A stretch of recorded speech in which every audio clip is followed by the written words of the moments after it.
nerves and giving presentations at work is important, and practice helps. Today's Lunch and Learn shares 10 best practices for delivering excellent presentation and talks about the solution to help improve your communication and leadership skills.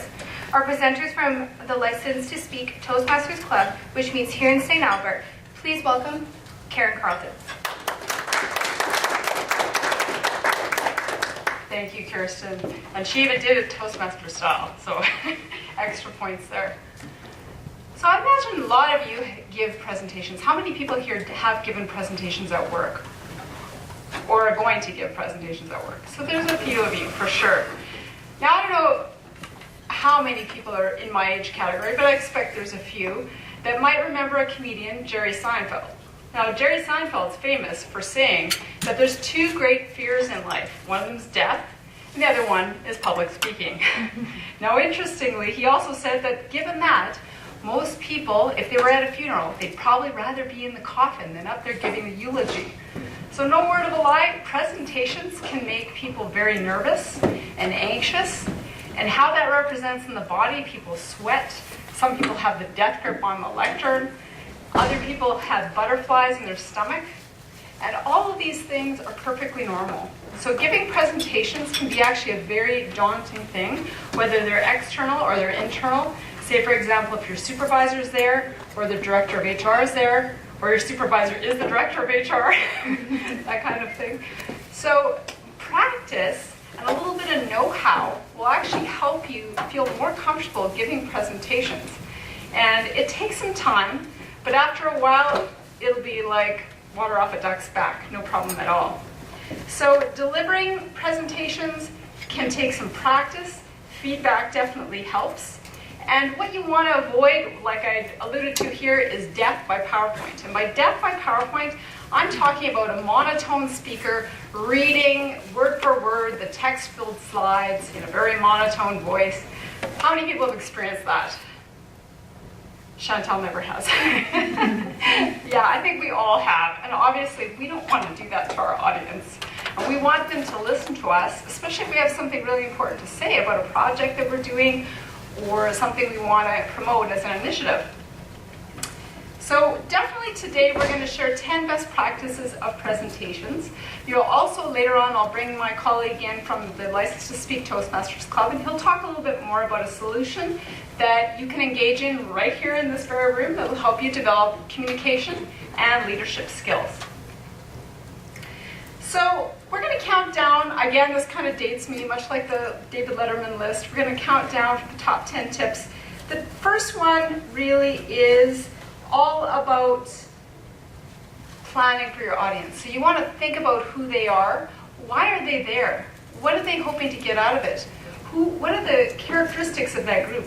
How many people have spoken to the senior leadership team? Nobody. A couple of people are a little timid about it. Or you could even be doing a presentation to your team. You could have a smaller team, or even perhaps to managers in your division.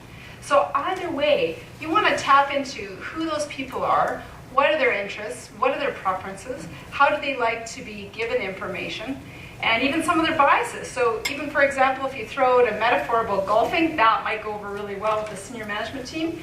If you're talking to the administrative staff, might not be as relevant for some of them. Then again, I could be wrong.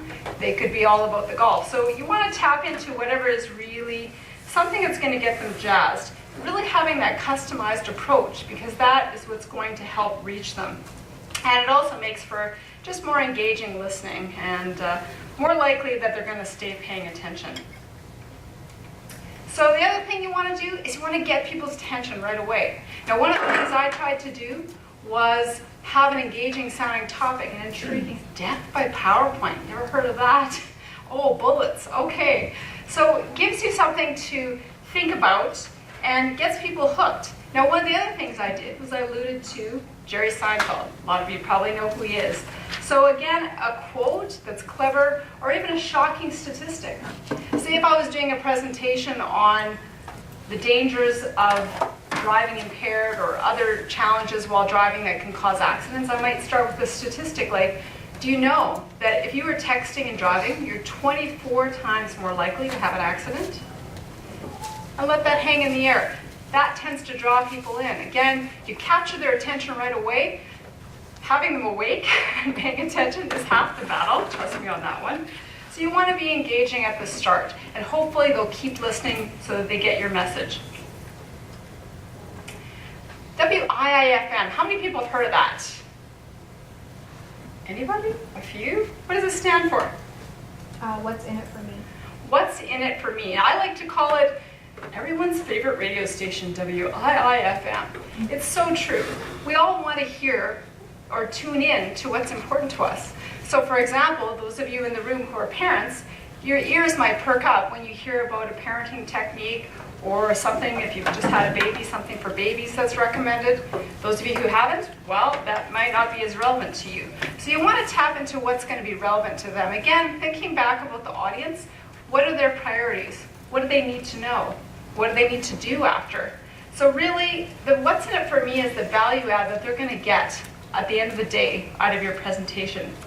So it's really the reason they're listening and the reason that you're sharing the information with them. The other thing you want to think about is your content. So anyone who's given a talk or a presentation or put together a course, you want to think about how you're going to organize that content. Now our brains actually look for a pattern, and typically we want to start with what we already know about that topic. So it's a good idea to tap into everyone's brains and ask them, have you done a presentation? Are you familiar with Jerry Seinfeld? Now, if everybody had said no, it might have been a bit of a hard sell later on. But actually, it is based on solid or long-standing learning and memory research. When we tap into what we already know about a topic, it actually helps prepare our brains. So we've got a network of neurons there, and it helps capture that new information and stick it to the old information. So therefore, you're going to retain it more likely, rather than if I just launched in to something that was completely new to you. If you were unfamiliar with the procurement process and I started going on about the RFDs and the RFIs and the RFQs and the RFPs, you know what I'm talking about? You might look at me with a blank look if that's beyond your scope of experience. So there's different ways of organizing your content. Generally, we start with a broad approach to your key points, and then you go into the detail a little bit later on as people get into it. So another thing you can do is talk about a process. So first we did this, second we did that, much like baking a cake. So for example, it could be, well, when you're doing an RFP to get a new vendor, first you need to do this, then you need to do that. So it could be a process, or it could even be a timeline. And I don't know how many people saw, but the implementation of regulated cannabis had this amazing timeline that was on the 3rd floor. And I thought, what a great opportunity to see it. But you can imagine that a speech would be great, or a presentation all about it in that whole chronological format. So the other thing you want to do is have some visual variety. How many people have been through pictureless presentations? Not one. Not very exciting, is it? It's a little bit dull. Hopefully the presenter can make it a little bit more exciting, but at the same time, visual appeal helps. A little bit of color helps. And it just, especially if the picture is relevant. Now, a little bit of a note on research according to, multimedia. Ideally, if you're going to use photos, use some authentic photos that are relevant, but stick with photos. If you're going to use clip art, just stick with clip art. They don't usually recommend mixing photos and clip art. And with clip art, I'll give you one other caution. This is really related to workplace and adult learning. A lot of people get insulted by silly clip art, and you might be surprised. Most people think it's innocuous. I've had a few slides where you think, wow, why did you choose that cartoon? Dilbert's usually safe, but you just never know. So you might want to rethink some of your cartoons of choice. There's a chance it could be perceived as a little bit silly. So just a word of caution. Resource rich. I'm not talking about oil and gas here in Alberta, although we certainly could be. But resource rich, what I mean is when you're developing your slides, you want to think about your content. Where are you getting it from? What's the source? Now, I know a lot of folks here cite sources such as Government of Alberta, or they got information from another ABC or the Government of Canada. Good idea, if you've got a very factual presentation, put it in brief, a little source. I'm certainly not advocating for everyone to go all APA like in university referencing. but a little bit of a source on the bottom helps, because there's usually a keener or two sitting in the front row that wants to follow and learn more about that topic or more about what was said. Make sense? So referencing is important, and if you have a lot of information, should you rush to cover it and get through it and read every slide? Not necessarily. Tends to disengage people. So what people can do is move some of those extra details along with the main points into a handout. Perhaps even add a couple websites for those keeners who want to follow up. That way, you won't have to rush to cover it, because that does tend to disengage the audience. Would you agree? Yeah, I think we've all seen people trying to rush to cover it, but it does impede the learning process, and it definitely impedes engagement. And of course, you want to have some rehearsal. Now, not necessarily just in front of your dog, but ideally, if you could find another person to rehearse in front of or get some practice, that would be great. So you could practice in front of a coworker if you have the chance. Worst comes to worst, if you're like me, you live alone, you're stuck with the bathroom mirror, that might be one thing you have to do. Or you could even turn on your webcam at your home office and practice. And be critical and watch yourself. How could I do that a little bit better? What seems good? And ideally, you can even, if you do have an audience, ask them for some input.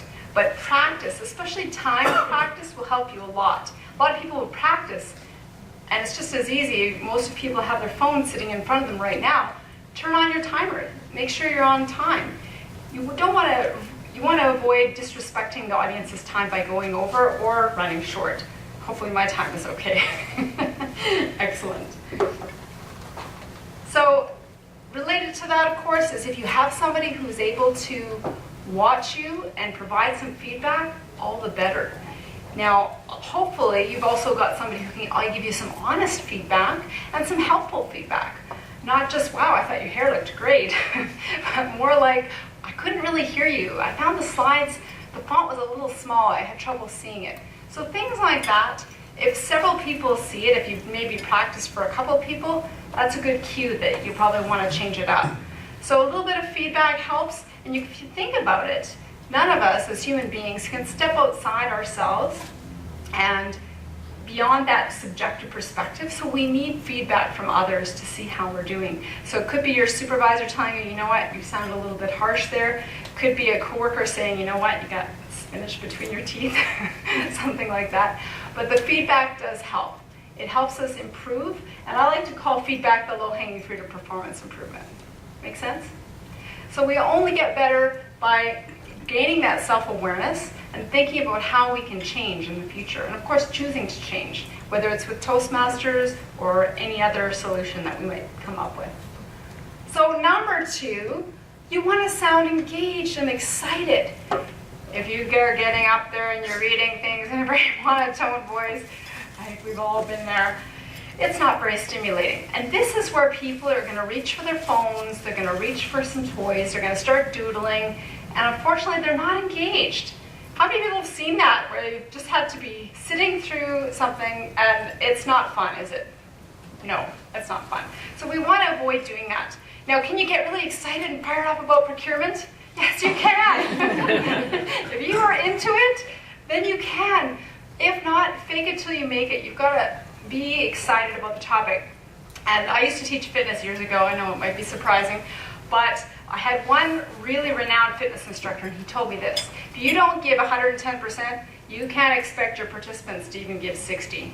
Wow. So it's very important that if you really project that energy, then you'll get it back from the group. So how you do that? Well, your voice can be having good intonation, you have good projection, a smile on your face, you're making eye contact with different people, having hand gestures, or moving about if you're actually able to. All of those things make it more engaging, more exciting. And that in itself is very contagious, and people like that. Again, you're keeping them awake, keeping them off their phones. So it's all good. Hopefully then they will hear your message and ideally act upon it. So my number 1 tip is you really have got to put yourself in the audience member's shoes. So thinking about each of you today, I thought, well, a lot of them probably do presentations, or they might do presentations, or maybe they want to enhance presentations, or maybe they're just coming because they don't want me to feel sorry for me if we don't have enough people here. But either way, you want to put yourself in the people's shoes that you're presenting for. Think, would I like this? Would I find it interesting? Would I find it engaging? Would I be participating, putting my hand up? If so, then chances are they would like it too. You can't please all the people all the time, but at least if you can try to keep it fun and put yourself in their shoes, I strongly encourage you to do so. So, just to recap, we want to plan for who we're preparing for, know who's in your audience, maybe gender, age group, category of position, that kind of thing. You also want to get excited about it and get them excited, draw them in somehow. Of course, thinking about what the value add at the end of the day is for each of them. What are they going to get out of it? Are they getting a handout summarizing the tips, which you will today? And how are you going to organize that content if you're thinking about a talk? Ways that you can make it logical to follow. Having some visuals that are good, that will capture people's attention, whether they're photos or clip art, nice and colorful. Have some good sources. Make sure you do some timed practice. Get some feedback from other people. Try to get excited, even if it's procurement. Be excited. And of course, have some empathy for those people who are in your group. So hopefully, those tips resonate with you and you'll consider them for your future presentations, because I think they do lend themselves to effectiveness. And now I'm going to turn it over to my colleague, Sharan Karana, who's going to tell you about a solution about how and when or where you can develop your communication and leadership skills. Sharan?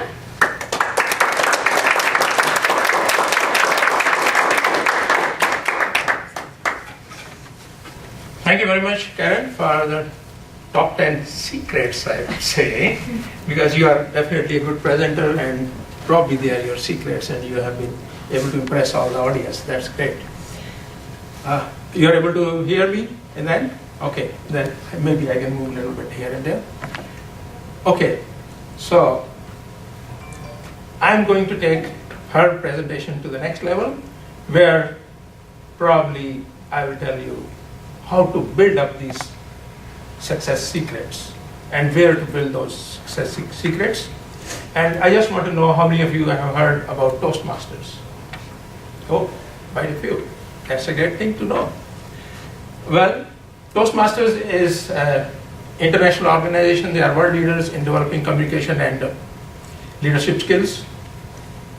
We have 356,000 members all over the world, spread over 16,600 clubs, and about 90 clubs are here in Edmonton area. Out of which, well, guess what? One of that club is right here in AGLC, License to Speak Toastmasters Club. And we meet here, right in this room, every second and fourth Thursday from 4:30 to 6 p.m. You can join us any day as a guest. Now, the question in your mind is, what do we do in the club? So, we learn by taking roles. Each member gets to take different roles. That role could be a Toastmaster, that is equivalent of Master of Ceremony. That role could be a table topic master, that role could be a grammarian, maybe a timer, maybe a snack master. All these roles give us some learning opportunity. For example, if you are a Toastmaster, you are able to control the meeting, you are able to carry the meeting through the logical end of the meeting and keep the time. That is what you learn there when you are a Toastmaster.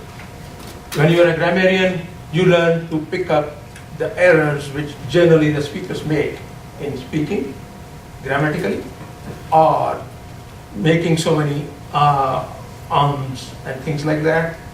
As a timer, you will understand how much time do I need to make a speech, how much time others need to make a speech, and do they exceed the time or not. So all these skills we learn by taking these roles, maybe Toastmaster, maybe table topic master. What happens in table topic? It's a kind of mini speech where the table topic master presents a topic and then asks the questions on that topic. And all the members, they are asked questions impromptu. They don't know what the question will come to him or her, and that member is then compelled in a way to think on the feet, organize the thoughts, and then present the thoughts. That is what happens in the table topic master. Each member gets to evaluate the speaker, and the speaker is also evaluated by a designated evaluator who evaluates the speech, not the speaker, but the speech. That way, the speaker gets to know what was good in the speech, what was missing in the speech. One of the evaluation questions is, what was it that could have been done better to make the speech effective? That is the real nugget which the speaker gets out of it. Now, the next question in your mind would be, how do we learn? We learn by experience. We experience the mistakes.